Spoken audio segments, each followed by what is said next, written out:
Hello, good morning everyone. Welcome to another video of hotel management software. Hotel management সফটওয়্যারে আজকে আমরা ফন্ডেক্স নিয়ে আলোচনা করব। ফন্ডেক্সে আমরা বিভিন্ন রকমের মেনু দেখতে পারবো: booking, guest, room management, night audit, report এবং সেটিংস।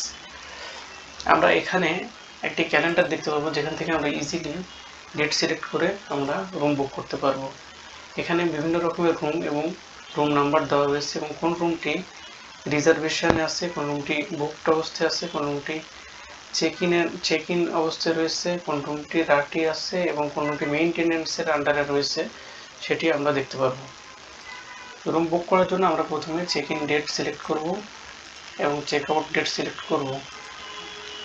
দেন আমরা যদি একটি রুম সিলেক্ট করি এবং বুক নাও ক্লিক করি, দেন আমরা একটি ইন্টারফেস পাবো যেখান থেকে আমরা গেস্ট নেম ইনপুট করার মাধ্যমে আমরা বুকিং প্রক্রিয়া শুরু করতে পারবো।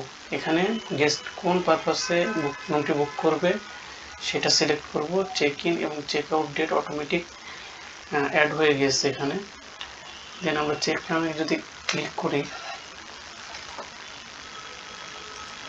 তাহলে আমরা এখানে দেখতে পারবো আমরা কোন রুমটি সিলেক্ট করেছি, সেই রুমে সর্বোচ্চ ক্যাপাসিটি কতজন থাকতে পারবে, অ্যামাউন্ট এবং এখানে রুমের ডিটেলস কস্ট শো করবে। এখান থেকে আমরা সেভ করার মাধ্যমে রুম বুকিং কমপ্লিট হয়ে যাবে। আমরা চাইলে বুকিং মেনুতে গিয়েও রুম বুক দিতে পারি, সেই জন্য আমাদেরকে প্রথমে রুম বুকিং ক্রিয়েট করে নিতে হবে। বুকিং ক্রিয়েটে গেলে আমরা দেখতে পারবো এখানে ডেট সিলেক্ট করা রয়েছে। সিমিলারলি গেস্ট নেম, কোন পারপাসে রুমটি বুক করা হবে, check in check out date সিলেক্টের অপশন রয়েছে। চেক ইনে ক্লিক করলে আমরা এখানে রুম ক্যাটাগরি দেখতে পারবো: deluxe, deluxe super, for double, suite room এবং room number room category select করার মাধ্যমে আমরা এখান থেকে দেখতে পাবো যে এখানে কতগুলো রুম রয়েছে এবং সেই রুমে সর্বোচ্চ কতজন গেস্ট থাকতে পারবে। এখানে অ্যামাউন্ট শো করবে, এখানে টোটাল অ্যামাউন্ট দেখাবে। পেমেন্ট মেথড থেকে আমরা বিকাশ, ক্যাশ, এমটিবি, ডিবিবিএল, ব্র্যাক যে কোনো একটি সিলেক্ট করে পেমেন্ট সম্পূর্ণ করতে পারবো এবং রুম বুক করতে পারবো। এখানে আমাদের guest name already software input দেওয়া আছে। আমরা যদি নতুন করে গেস্ট অ্যাড করতে চাই তাহলে আমরা ফন্ডেক্সে যাব এবং গেস্ট মেনুতে গিয়ে আমরা গেস্ট রেজিস্ট্রেশনে ক্লিক করব। দেন আমরা এখানে গেস্ট নেম, ফোন নাম্বার এবং গেস্টের ডিটেলস ইনপুট দেওয়ার মাধ্যমে সেভ যদি করি তাহলে নতুন গেস্ট ক্রিয়েট হয়ে যাবে। এখানে আর একটি অপশান রয়েছে রুম ক্যাটাগরি। আমরা যদি নতুন কোনো রুম ক্যাটাগরি সিলেক্ট করতে চাই, অ্যাড করতে চাই, তাহলে আমরা রুম ম্যানেজমেন্টে যাব, রুম ক্যাটাগরিতে গিয়ে ক্রিয়েট অপশানে যাব।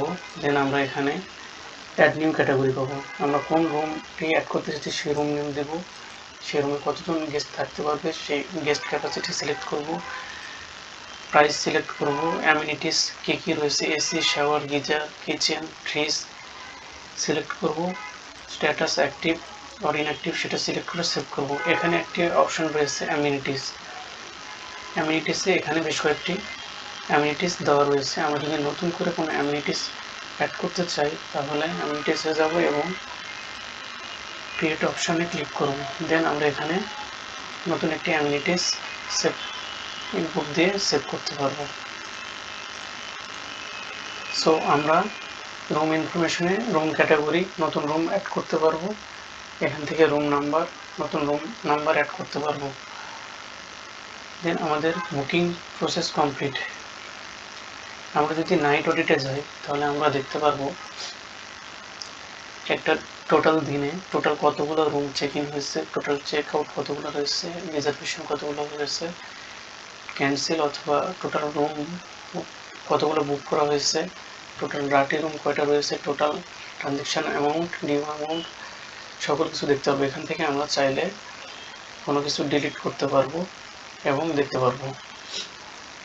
নাইট অডিটে ইনপুট দেওয়ার পরে আমরা নতুন করে কোনো রুম বুক করতে পারবো না।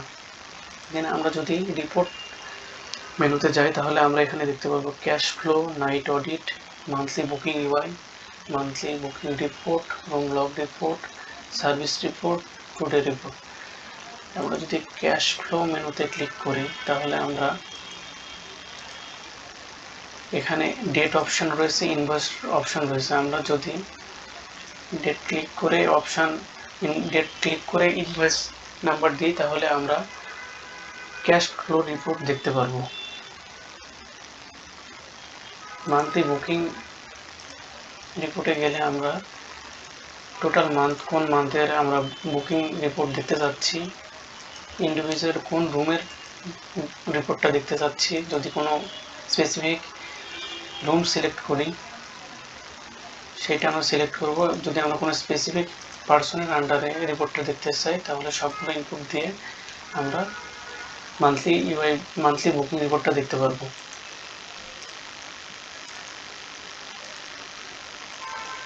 রুম লগ রিপোর্টে গেলে আমরা দেখতে পারবো এখানে রুম সিলেক্টের অপশন রয়েছে। আমরা ইন্ডিভিজুয়ালি কোনো রুমের রুম লগ রিপোর্ট দেখতে পারবো ডেট সিলেক্ট করার মাধ্যমে। আর তাছাড়া আমরা এখানে একটা লিস্ট দেখতে পারবো যেখানে কোন রুমটি কত তারিখে হোটেল ম্যানেজমেন্টের কোন এমপ্লয়ির দ্বারা বুক করা হয়েছে তার ডিটেলস আমরা দেখতে পারবো। এখানে একটি অপশন রয়েছে সার্ভিস রিপোর্ট। সার্ভিস রিপোর্টে গেলে আমরা ডেট দিয়ে আমরা সার্চ দিলে আমরা সার্ভিস রিপোর্টটি দেখতে পারবো। এবং লাস্টে রয়েছে টুডে রিপোর্ট। টুডে রিপোর্টে ক্লিক করলে আমরা আজকের যে রিপোর্টটা সেটা সার্চ দিয়ে দেখতে পারবো। এখানে total check in, total check out, total room, today dirty room, total reservation, total cancelled, book room, today maintenance room, সব কিছু আমরা দেখতে পারবো। দেন আমাদের একটি মেনু রয়েছে সেটিংস মেনু। সেটিংস মেনুতে VAT service, account type, booking note, currency, conversation মেনুগুলো অ্যাড করা রয়েছে। ভ্যাট সার্ভিসে গেলে আমরা দেখতে পারবো যে আমরা নতুন করে কোনো ভ্যাট এডিট করব কিংবা ভ্যাট সেট করব। তার জন্য আমাদেরকে হোটেল ভ্যাট, রেস্টুরেন্ট ভ্যাট, বার ভ্যাট নাম্বার, রুম সার্ভিস সবগুলো ইনপুট দিয়ে সেভ করতে হবে। অ্যাকাউন্ট টাইপে আমরা গেলে দেখতে পারবো যে আমরা কী কী উপায়ে আমাদের হোটেলের পুরো ট্রানজ্যাকশানটা কমপ্লিট করতে পারবো। এখানে বিভিন্ন ট্রানজ্যাকশান পেমেন্ট সিস্টেম দেওয়া রয়েছে, bKash, cash, MTP card, DBBL, BRAC bank. এখানে বুকিং নোট নামে আরেকটি মেনু দেওয়া রয়েছে। যদি আমরা বুকিং করার সময় কোনো নোট দিতে চাই তাহলে আমরা এখানে সেটা ইনপুট দিয়ে সেভ করতে পারি। এবং লাস্টে একটি অপশান রয়েছে কারেন্সি কনভারসেশন। এখানে আমরা বিডিটি ইউএসডিতে দেওয়া রয়েছে। আমরা যদি নতুন করে কোনো কারেন্সি অ্যাড করতে চাই তাহলে এখানে অ্যাড ইউএসডি সিলেক্ট কারেন্সি করে রেট এবং ডেট দিয়ে সেভ করলে আমরা নতুন কোনো কারেন্সি অ্যাড করতে পারবো। So this is all about our front desk video. See you in the next video. Thank you very much.